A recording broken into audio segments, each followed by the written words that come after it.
1 kg ഒരു വാഞ്ചോ കേക്കിൻ്റെ റെസിപ്പിയാണ് ചെയ്യുന്നത്. അപ്പോൾ ഈ ഒരു വാഞ്ചോ കേക്ക് നമ്മൾ ഒരൊറ്റ സ്പോഞ്ചിലാണ് ചെയ്തിട്ടുള്ളത്. സാധാരണയായിട്ട് ചോക്ലേറ്റ് സ്പോഞ്ചും വാനില സ്പോഞ്ചും വെവ്വേറെയാണല്ലോ ചെയ്തെടുക്കാറുള്ളത്. പക്ഷേ ഇത് നമ്മൾ ഒറ്റ സ്പോഞ്ചിലാണ് ചെയ്തിട്ടുള്ളത്.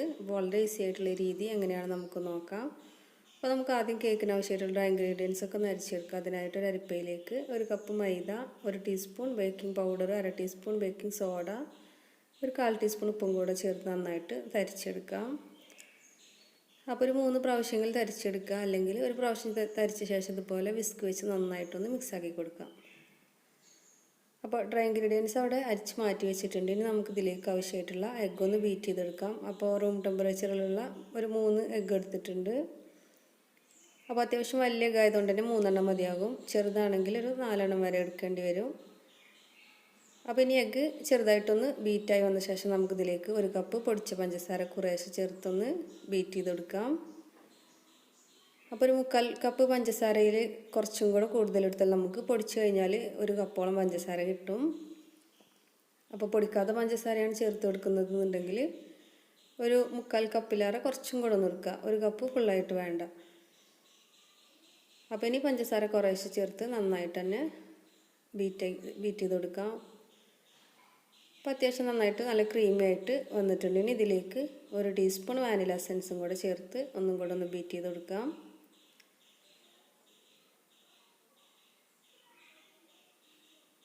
ഇനി ഇതിലേക്ക് ഒരു 3 ടേബിൾ സ്പൂൺ ഓയിലും കൂടെ ചേർത്ത് ജസ്റ്റ് ഒന്നും കൂടെ ഒന്ന് ബീറ്റ് ചെയ്ത് നമുക്ക് ഇതൊന്ന് റെഡിയാക്കി എടുക്കാം. അപ്പോൾ വേണമെന്നുണ്ടെങ്കിൽ ഒരു 1/4 കപ്പ് വരെയൊക്കെ എടുക്കാം. ഞാൻ 3 ടേബിൾ സ്പൂണേ ഓയിൽ എടുത്തിട്ടുള്ളൂ. ഇനി നമുക്ക് അരിച്ചു വെച്ച ഡ്രൈ ഇൻഗ്രീഡിയൻസ് കുറേശ്ശെ ചേർത്ത് നമുക്ക് ചെറുതായിട്ടൊന്ന് കട്ട് ടു ഫോൾഡ് മെത്തേഡിൽ അധികം കുത്തിയിളക്കാതെ ഒന്ന് മിക്സാക്കി കൊടുക്കാം. അപ്പോൾ ഞാൻ ഫ്ലോർ കുറേശ്ശെ ചേർത്തിട്ട് നന്നായിട്ട് എല്ലാം കൂടെ മിക്സാക്കി എടുത്തിട്ടുണ്ട്. അപ്പോൾ നമ്മളിപ്പോൾ ഈ ഒരു കേക്ക് റെഡിയാക്കുന്നത് നമ്മൾ മാർബിൾ കേക്കൊക്കെ ചെയ്യുന്ന ആ ഒരു രീതിയിലാണ്. ഇനി നമുക്ക് ഈ ബാറ്റർ 2 പോർഷനാക്കി മാറ്റിയെടുക്കാം. അപ്പോൾ ഏകദേശം ഒരു ഈക്വലായിട്ട് തന്നെ നമ്മൾ 2 പോർഷനാക്കി മാറ്റിയെടുത്തിട്ടുണ്ട്. ഇനി ഒന്നിലേക്ക് നമുക്ക് 1 ടേബിൾ സ്പൂൺ ഡാർക്ക് കൊക്കോ പൗഡറും കൂടെ ചേർത്ത് കൊടുക്കാം. ഇതിലേക്ക് 1 ടേബിൾ സ്പൂൺ പാലും കൂടെ ചേർത്ത് നന്നായിട്ടൊന്നും കൂടെ ഒന്ന് മിക്സാക്കി കൊടുക്കാം. അപ്പോൾ ഒരേ സൈസിലുള്ള മോൾഡ് ഇല്ലാത്തവർക്ക് വേണ്ടിയിട്ട് ചെയ്യാൻ പറ്റുന്ന നല്ലൊരു മെത്തേഡാണിത്. ഇനി നമ്മൾ ഗ്രീസ് ചെയ്ത പാനിലേക്ക് ഒരു ബട്ടർ പേപ്പർ വെച്ച് കൊടുത്തിട്ടുണ്ട്. അതിലേക്ക് നമ്മൾ മാർബിൾ കേക്കൊക്കെ ചെയ്യുന്ന പോലെ തന്നെ ഓരോ തവി വീതം വാനില ബാറ്റർ അതിന് മുകളിലേക്കായിട്ട് ചോക്ലേറ്റ് ബാറ്റർ എന്ന രീതിയിൽ മൊത്തമായിട്ട് ഒഴിച്ച് കൊടുത്തിട്ടുണ്ട്. അപ്പോൾ നമ്മളിതുപോലെ സ്ക്വയർ എന്തെങ്കിലും വെച്ച് ഇതുപോലെ ഒന്ന് വരച്ച് കൊടുത്താൽ നമുക്ക് മാർബിൾ കേക്ക് റെഡിയായി. ഇനി നമുക്കിത് ഒന്ന് ടാപ്പ് ചെയ്ത ശേഷം 5 മിനിറ്റ് മുന്നേ പ്രീ ഹീറ്റ് ചെയ്ത ഒരു പാനിന് മുകളിലേക്ക് വെച്ച് കൊടുത്ത് അടച്ച് വെച്ച് ഒരു 35 മുതൽ 40 മിനിറ്റ് വരെ ലോ ഫ്ലെയിമിലിട്ടൊന്ന് ബേക്ക് ചെയ്തെടുക്കാം. അപ്പോൾ ഏകദേശം ഒരു 35 മിനിറ്റിന് ശേഷം കേക്ക് നന്നായിട്ട് ബേക്കായി വന്നിട്ടുണ്ട്. അപ്പോൾ അത് റൂം ടെമ്പറേച്ചറിൽ വെച്ചിട്ട് തന്നെ അത്യാവശ്യം നന്നായിട്ട് തണുത്ത് വന്നിട്ടുണ്ടെങ്കിൽ നമുക്കിതൊരു 3 ലെയറാക്കി കട്ട് ചെയ്തെടുക്കാം. നമുക്ക് ഐസിങ് ചെയ്യാനായിട്ട് കേക്ക് ബോർഡിലേക്ക് കുറച്ച് വിപ്പിംഗ് ക്രീം അപ്ലൈ ചെയ്ത് കൊടുത്തിട്ടുണ്ട്. അതിന് മുകളിലേക്കായിട്ട് ഒരു ലെയർ വെച്ച് കൊടുത്ത് ഷുഗർ സിറപ്പ് വെച്ചിട്ട് നന്നായിട്ട് ഒന്ന് വെറ്റ് ചെയ്ത് കൊടുക്കാം. ഇനി നമുക്ക് ക്രീം വെച്ചിട്ട് നന്നായിട്ടൊന്ന് അപ്ലൈ ചെയ്ത് കൊടുക്കാം. അപ്പോൾ ഇനി ഇതിന് മുകളിലേക്കായിട്ട് ഞാൻ കുറച്ച് ഗ്രേറ്റ് ചെയ്ത ചോക്ലേറ്റും കൂടി ചേർത്ത് കൊടുക്കുന്നുണ്ട്. അപ്പോൾ അതിന് പകരമായിട്ട് നമുക്ക് ഗനാഷ് ചേർത്ത് കൊടുത്താലും മതി. അപ്പോൾ ഞാൻ ഫസ്റ്റ് ലെയറിൽ ഡാർക്ക് കോമ്പൗണ്ടാണ് ചേർത്ത് കൊടുത്തിട്ടുള്ളത്. സെക്കൻഡ് ലെയറിൽ വൈറ്റ് കോമ്പൗണ്ട് എന്ന രീതിയിലാണ് ചേർത്തിട്ടുണ്ടായിരുന്നത്. അപ്പോൾ അതിന് പകരം നമുക്ക് ഗനാഷ് ചേർത്താലും നല്ല ടേസ്റ്റ് തന്നെ ആയിരിക്കും. ഇനി നമുക്ക് സെക്കൻഡ് ലെയർ വെച്ചിട്ടും ഇതുപോലെ തന്നെ ഷുഗർ സിറപ്പ് വെച്ച് നന്നായിട്ട് വെറ്റ് ചെയ്ത ശേഷം ക്രീം അപ്ലൈ ചെയ്ത് കൊടുക്കാം. അപ്പോൾ ശരിക്കും നല്ല ടേസ്റ്റി ആയിട്ടുള്ളൊരു കേക്ക് തന്നെയാണ്. അതുപോലെ തന്നെ തുടക്കക്കാർക്കൊക്കെ ഉണ്ടാക്കാൻ പറ്റും നല്ലൊരു രീതിയും കൂടിയാണ്. നമുക്ക് ക്രീം അപ്ലൈ ചെയ്ത ശേഷം മുകളിലേക്കായിട്ട് വൈറ്റ് കോമ്പൗണ്ട് ഇതുപോലെ ഒന്ന് ഗ്രേറ്റ് ചെയ്ത് ഇട്ട് കൊടുക്കാം. അപ്പോൾ നമ്മളിതുപോലെ ചോക്ലേറ്റ് ചേർക്കുന്ന സമയത്ത് കഴിക്കുമ്പോൾ നല്ല ടേസ്റ്റ് തന്നെ ആയിരിക്കും.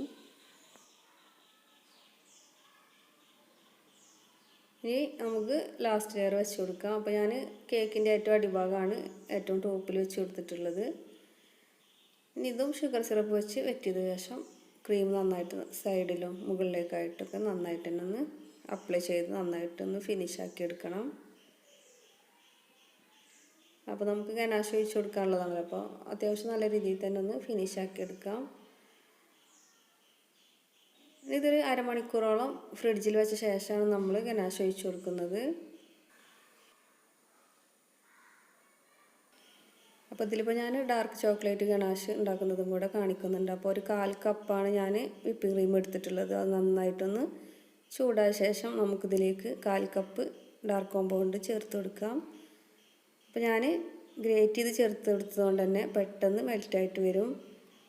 അപ്പോൾ ഒരുപാട് വലുപ്പത്തിലുള്ള പീസാക്കിയാൽ നമുക്ക് പെട്ടെന്ന് മെൽറ്റായി കിട്ടില്ല. അതുകൊണ്ട് ചെറിയ പീസാക്കിയിട്ട് നമ്മൾ ഇതിലേക്ക് ചേർത്ത് കൊടുക്കാൻ നമുക്ക് പെട്ടെന്ന് തന്നെ ഗനാഷ് റെഡിയാക്കി എടുക്കാം. അപ്പോൾ അത് വളരെ ഈസി ആയിട്ട് നമ്മൾ ഗനാഷ് റെഡിയാക്കി എടുത്തിട്ടുണ്ട്. അപ്പോൾ ഞാൻ അതുപോലെ തന്നെ വൈറ്റ് ചോക്ലേറ്റ് ഗനാഷ് ഉണ്ടാക്കി എടുത്തിട്ടുണ്ടായിരുന്നു. അപ്പോൾ അതൊരു 85 ml വിപ്പിംഗ് ക്രീമും അതേപോലെ തന്നെ ആ ഒരു കപ്പിൽ തന്നെ 85 ml വൈറ്റ് ചോക്ലേറ്റും കൂടെയാണ് എടുത്തിട്ടുണ്ടായിരുന്നത്. അപ്പോൾ അത് മൊത്തമായിട്ട് കേക്കിൻ്റെ മുകളിലേക്കായിട്ട് ഒഴിച്ചു കൊടുത്തിട്ടുണ്ടായിരുന്നു. അതിന് മുകളിലേക്കായിട്ട് തന്നെ നമ്മൾ ഉണ്ടാക്കി വെച്ച ബ്ലാക്ക് ചോക്ലേറ്റിൻ്റെ ഗനാഷും കൂടെ ചേർത്ത് കൊടുക്കാം. അപ്പോൾ അത് അവിടെ ഇവിടെയൊക്കെ ആയിട്ടൊന്ന് ഇങ്ങനെ ഇതുപോലെ ഒന്ന് ഒഴിച്ചു കൊടുക്കുക. എന്നിട്ട് നമ്മുടെ കയ്യിൻ്റെ വിരലിൻ്റെ തുമ്പ് വെച്ച് ഇതുപോലെ ഒന്ന് ഡിസൈൻ ചെയ്ത് കൊടുക്കുക. അപ്പോൾ എന്ത് വരച്ചാലും നല്ല ഭംഗി തന്നെ അവസാനം നമുക്ക് കിട്ടും. അപ്പോൾ ഞാൻ ഫസ്റ്റ് വരച്ച സമയത്ത് അത്യാവശ്യം നന്നായിട്ട് തന്നെ അടിയിൽ പോയിട്ടോ. അപ്പോൾ അതൊന്ന് ശ്രദ്ധിക്കുക. കയ്യിൻ്റെ തുമ്പ് വെച്ച് ചെറുതായിട്ടൊന്ന് വരച്ചു കൊടുത്താൽ മതി. ഇനി ഏകദേശം അതൊരു അരമണിക്കൂർ നമ്മൾ ഫ്രിഡ്ജിൽ വെച്ച് സെറ്റായിട്ട് നമുക്കതിൻ്റെ ബാക്കി വന്ന എക്സസ് ആയിട്ടുള്ള ഭാഗങ്ങളൊക്കെ നമുക്കൊന്ന് തുടച്ച് മാറ്റിയ ശേഷം അതുപോലെ അടിയിലായിട്ടൊരു ബോർഡറും കൂടെ വെച്ച് കൊടുത്തിട്ടുണ്ട്. വളരെ സിമ്പിളായിട്ട് ചെയ്യാൻ പറ്റുന്ന നല്ല ടേസ്റ്റി ആയിട്ടുള്ളൊരു കേക്കിൻ്റെ റെസിപ്പി തന്നെയാണ്.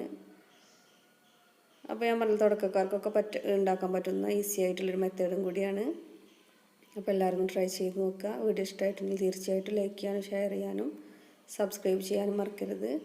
Thank you.